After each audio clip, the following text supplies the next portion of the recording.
Guys, tingnan nyo yung aso ko. Ito si Pugot. Ayan, naliligo mag-isa. Hindi makapaghintay eh.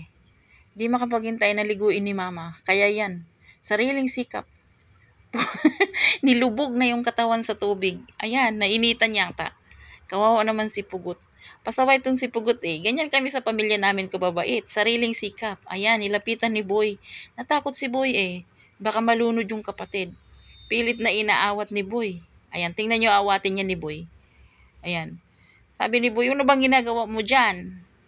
Ba't hindi ka makapaghintay kasi? Ayan na inaawat ni Boy. Ayaw paawat eh.